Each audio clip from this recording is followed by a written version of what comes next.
अगर आपके पास बॉश की JSB 501 ड्रिल मशीन है तो ये वीडियो आपके लिए देखनी बहुत ज़रूरी है।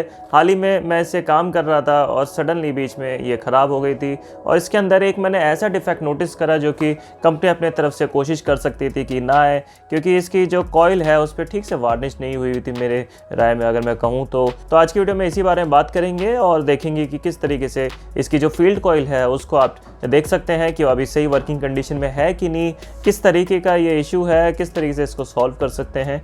ड्रिल मशीन का कवर खोलने के लिए एक टॉर्क्स बिट की जरूरत पड़ेगी आपको, T20 साइज की। इस तरह के bits commonly multi bit screw driver sets में मिल जाता है। हो सकता है कवर काफ़ी टाइटली लगा हुआ, थोड़ा सा हिला डुला के आराम से निकल जाता है। इसके बाद अंदर के सारे कंपोनेंट्स को एक साथ आपको उठाना पड़ेगा।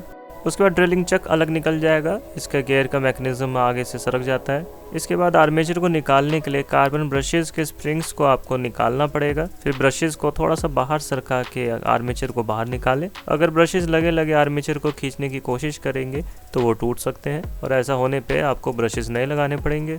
फील्ड कॉइल और ब्रश प्लेट 4 कनेक्टर्स से लगे रहते हैं।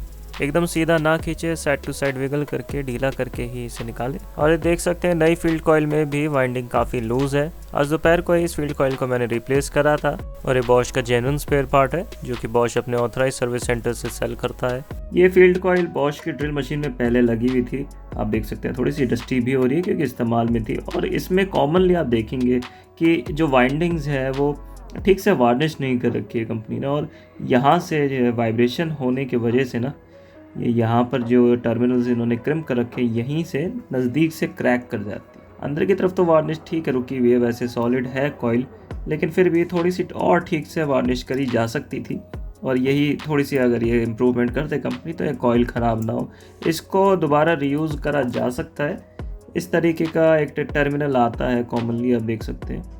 तो इसको काट पीट के थोड़ा सा मॉडिफाई करके इस तरीके से लगाना पड़ेगा कि इसका जो ये वाला टर्मिनल बना हुआ है क्रिम्पिंग के लिए, इसके इस खांचे में ये वाला क्रिम्प टर्मिनल हम कनेक्ट कर पाए और वाइंडिंग जो है इसको वापस रिकनेक्ट कर पाए।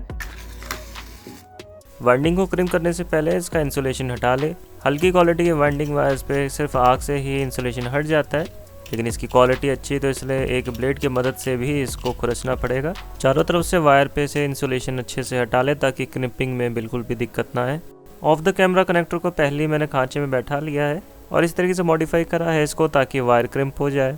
एक नॉस प्लायर की मदद से फाइनली टर्मिनल को स्क्वीज कर देंगे और अपने अंदर ये वायर को होल्ड कर लेगा। इसकी किनारी थोड़ी शार्प है और ज़्यादा लंबी निकली हुई है तो एक वायर स्निपर की मदद से इसको भी इकसार कर लेंगे।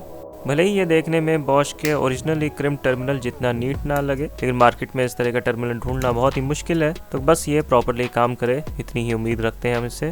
क्रिम्पिंग के बाद रेसिस्टेंस ज़रूर चेक कर ले ताकि फील्ड कॉइल की दोनों वाइंडिंग्स में कंटिन्यूटी मिल जाए। अगर इनके रेसिस्टेंस में बहुत ही ज़्यादा फ़र्क हो तो इसका मतलब है कि कॉइल ओवर हीट कर चुकी है, तो ऐसे केस में आपको फील्ड कॉइल पूरी ही नहीं लगानी पड़ेगी। फील्ड कॉइल को वार्निश में डिप करने से पहले अच्छे से अल्कोहल से साफ कर ले ताकि वाइंडिंग्स के बीच में कोई भी अब्रेसिव डस्ट एनकैप्सुलेट ना हो जाए। एक सॉफ्ट ब्रश और अल्कोहल का ही आपको इस्तेमाल करना है इस प्रोसेस के लिए। डीजल, तारपीन का तेल या पेट्रोल इसमें काम नहीं करता, उससे वाइंडिंग्स की इंसुलेशन डैमेज हो सकती है। अल्कोहल से अच्छे से धोने के बाद इसको सुखाना भी पड़ेगा, या तो दिन भर इसको धूप में रख के छोड़ सकते हैं या फिर किसी ओवन में 70 डिग्री सेल्सियस पे कुछ घंटों के लिए पका लें। टर्मिनल्स को अच्छे से कवर कर लें किसी टेप की मदद से। अगर वार्निश इनमें चली गई और ये सूख के हार्ड हो गया तो फील्ड कॉइल को अपनी ड्रिल के डायरेक्शन स्विच में आप सिंपली कनेक्ट कर ही नहीं पाएंगे। वाइंडिंग्स को इंसुलेट करने के लिए एक अच्छी क्वालिटी का वार्निश इस्तेमाल करें। अपने केस में मैं एलेंटास बैग का इंसुलेटिंग वार्निश इस्तेमाल कर रहा हूँ। ये 155 डिग्री सेल्सियस तक के टेम्परेचर को झेल लेती है। वार्निशेस में बहुत ही खतरनाक केमिकल्स होते हैं तो हाथों पे इनको ना लगने दे। इसकी महक भी काफ़ी ज़्यादा नुकसान देती है, तो इसलिए अपने घर से बाहर जैसे कि बैल्कनी या ओपन में ही इसको करें। मैं वाइंडिंग्स को पूरी तरीके से डिप करना पसंद करता हूँ वार्निश में। इससे कॉइल्स अच्छी तरह इम्प्रेगनेट हो जाती है वार्निश से और कहीं भी एयर गैप्स नहीं रहते। बड़ी कॉइल्स को डिप करने में थोड़ी सी दिक्कत आती है, लेकिन उसके लिए भी एक बड़े कंटेनर में थोड़ी सी ज़्यादा वार्निश लेके काम हो जाता है और जो भी वार्निश बचे उसको आगे रीयूज़ करा जा सकता है। वाइंडिंग्स को वार्निश में डिप करने के बाद अच्छे से सुखाना पड़ेगा। पर्सनली मैं वाइंडिंग्स को ओवन में क्योर करना पसंद करता हूँ 70 डिग्री सेल्सियस पे कुछ घंटों के लिए। छोटे साइज़ की कॉइल से धूप में भी आराम से सूख जाती है। वैसे भी जब ये ड्रिल मशीन में लग जाएगी तब भी सूखती रहेगी, चल चल के हवा इस पर लगती रहेगी। एक्स्ट्रा रिलायबिलिटी के लिए 2 बार वार्निश करना अच्छा रहता है, लेकिन ज़्यादातर एप्लीकेशन में एक बार भी अगर आप ठीक से वार्निश कर देंगे तो वो ही काफ़ी रहता है। फील्ड कॉइल को पूरी तरीके से क्योर करने के बाद वापस इंस्टॉल कर लेंगे ड्रिल में।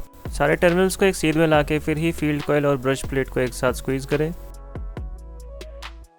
चारों तरफ से धीरे धीरे एकसार दबाना है फील्ड कॉइल और ब्रश प्लेट को, फिर इसके बाद ये ड्रिल में लगाने के लिए रेडी हो जाएगी।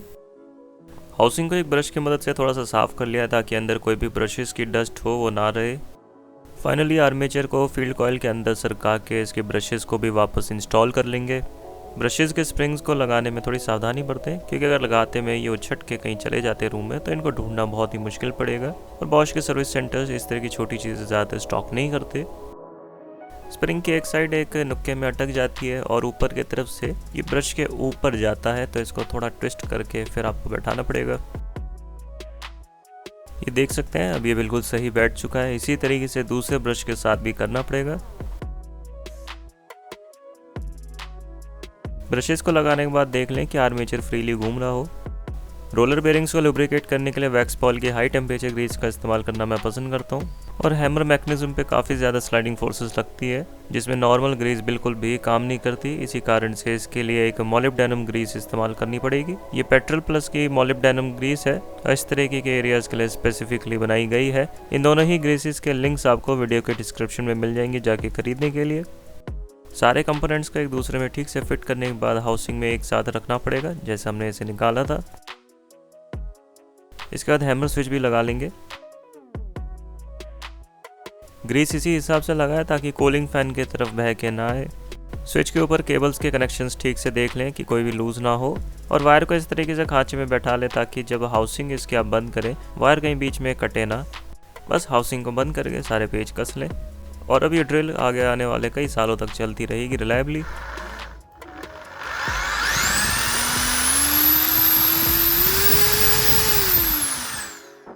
अगर आप ये काम नहीं भी करते हैं तब भी ये ड्रिल मशीन नॉर्मल जो चाइनीज़ ड्रिल मशीन्स आती हैं मार्केट में उसके मुकाबले काफ़ी ज़्यादा ड्यूरेबल है।